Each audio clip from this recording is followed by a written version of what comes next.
Саламатсыздар ма, жамандылық студенттері. Бүгінгі біздің сабағымыздың тақырыбы берілген құрылымдардың технологиялығы және оны жетілдіру. Сабақтың мақсаты пісірілген құрылымдардың технологиялығы және оны жетілдіруді оқыту, меңгерту. Күтілетін нәтиже пісіру құрылымдарды дайындау үрдісін жүзеге асыру жолдарын біледі. Жалпы мәліметтер. Технологиялық үрдіс деп белгілі бір түрдегі немесе сапалы бұйымды алу үшін пішіннің немесе материалдың күйін өзгертуі бойынша ретті әрекеттерді айтады. Технологиялық үрдісті жобалаудың басты мақсаты уақыттың, жұмыс күшінің, қосымша материалдардың минималды шығындар жағдайында ең тиімді режимдерде жабдықтар мен жарақтың барлық техникалық мүмкіндіктерін дұрыс және толық қолдану жағдайында тек қана техникалық жағынан емес, экономика тұрғысынан да ұтымды болатын берілген бұйымның жасау тәсілін әзірлеуі. Бұйымды жобалап болған соң, жұмыс жобасы және ДТМ негізінде өткізіледі. ДТМ дегеніміз ол директивті технологиялық материалдар. Жұмыс технологиялық үрдіс әзірленеді және қажетті арнайы құрал-жабдықтар, технологиялық және бақылау жарағы құрылады. Жұмыс технологиясын әзірлеу құрылманың жұмыс жобасына қатаң сәйкес жүргізіледі. Бұл технологиялар жұмысына жобадағы қабылданған құрылымдық шешімдерге байланысты белгілі бір шектеулерді қояды. Осы жағдайларда ДТМ-ге үлкен маңыздылық беріледі. Жұмыс технологиясын әзірлеуі өз кезегінде екі сатыда орындалады. Алғашқы сатысында қажетті операциялардың толықтай тізімі және олардың реттілігі, яғни бағыты бекітіледі. Операциялар бойынша өңдеу әдістерін, технологиялық құрылғыларды, өңдеу режимдер және технологиялық жарақтандыруларды таңдайды және олардың еңбек сыйымдылығын анықтайды. Мына суретте, яғни мына кестеде пісіру құрылмалары дайындау үрдісінің схемасы берілген. Яғни бірінші дайындау жұмыстары, бетті дайындау жұмыстары, құрастыру, пісіру, жылумен өңдеу, түзету, механикалық жұмыс және бақылау жүргізіледі. Екінші сатысында бұған дейін жасалған жұмыстар тексерілу өтеді. Олардың деңгейі мен толықтығы өндіріс типіне байланысты жүргізіледі. Көп жағдайда технология үрдіс топтамалы және жаппай өндіріс түрлеріне тексеріледі. Операцияларды майда әрекеттерге жұмысшылар разрядтарын, уақыт қорын, қауіпсіздік техникалық шараларын және тағы басқа көрсете отырып бөліп тастайды. Келесі, яғни дайындық жұмыстары. Дайындық жұмыстарын өз кезегінде екі негізгі сатыға бөлуге болады. Яғни бірінші сатысы ашу. Ашу жартылай шикізатты кесу, яғни дайындамалар алу, алынған дайындамалардан бұйымдар пішінін құрау. Қажет болған жағдайда кей кездері жартылай шикізаттың алдын ала тазартылуы және түзетілуі жүргізіледі.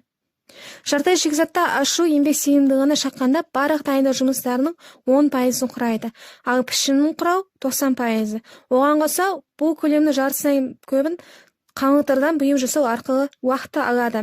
Дайындамалық жұмыстардың сапасы мен орындалу әдісі еңбек сыйымдылығына үлкен әсерін тигізеді және келесі жинау мен пісіру операцияларының орындауын сапасы белгілі бір деңгейде арнайы жарақтар мен автоматты құрылғыларды пайдалану мүмкіндігін анықтайды.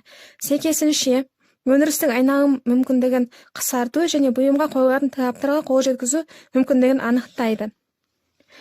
Бұйымдардың пішіндерін құрау және көп жағдайда суық деформациялау әдісімен жүргізеді. Яғни бұл суық деформацияға бүгу, тарту, созу, сұғу және тағы басқа. Сумен заманауи ұшақтарға, автокөліктерге, вагондарға пісіру түйіндері бұйымдарының 80% көбісін суық деформациялаумен орындайды. Бүгу ол суық деформациялау әдісінің кеңінен қолданылатындарының бірі болып табылады. Яғни 22-де екінші суретте бүгу, яғни дайындамалардың бүгудің технологиялық схемасы берілген. Яғни бірінші А суретте еркін бүгу, Б суретте өткізе бүгу. Мына суретте бізде мына сұлбада құбырды механикалық бүгудің схемасы берілген. Яғни бұл жерде бірінші көріп тұрғанымыз А суретте жақтау бойынша, В схемасында сырғымалы бастек бойынша, В схемасында филер арқылы қыздырумен жаңағы бүгу орындалуы көрсетілген. Созу, яғни бұл суық деформациялаудың тағы бір түрі созу. Созу құрал штамптары көмегімен бітемелі контур бұйымның толықтай тегіс дайындамалардың жиектері бойынша өздерінен негізделген. Қысу, қаңылтыр шикізаттан айнымалы дене типіндегі бұйымдар пішін қалыптастыру үшін қолданылады. Үрдіс сырғымалы құрал көмегімен айнымалы жақтау беті бойынша айнымалы дайындамаларды тегістеуге негізделген. Құралдың әрекет етуімен дайындама жақтау пішін алады. Бұйым дәлдігі жоғары. Бұйым қабырғаларын жоғартпастан қысу жекелеген және аз топтама өндіріс жағдайында қолданылады. Мына жаңа схемаларда бізде тарту арқылы қаңылтырдан жасалған бұйымдардың пішін жасаудың схемасы берілген. Яғни А схемасында көптеп майыстыру бұйымдары, В схемасында аз майыстыру бұйымдары, В схемасында айнымалы денелерді яғни тарту дегеніміз ол созу көрсетілген. Енді қысу арқылы пішін құрау схемасы. Яғни А схемасында жұқартпастан қысу көрсетілген, Б схемасында жұқартумен қысу көрсетілген. Енді балалар, бүгінгі біздің осы тарау бойынша, бүгінгі сабақ біздің соңғы сабақ болғандықтан, осы сұрау бойынша мен сіздерге бақылау сұрақтарын дайындап келдім. Яғни бұл бақылау сұрақтарының әр сұрағына өздеріңіз жауап жазасыздар. Сіздермен кері байланыс орнатып жерге кетсем, бүгінгі сабақта сіздерге сабақ ұнады ма? Сіздер үшін түсініксіз болған не? Сабақтан қандай жаңа білім алдыңыз? Осы маған кері байланыс жасап жіберсеңіздер, үйге тапсырма, сұлбаларды дәптерге түсіріп, бақылау сұрақтарына жауап жазу.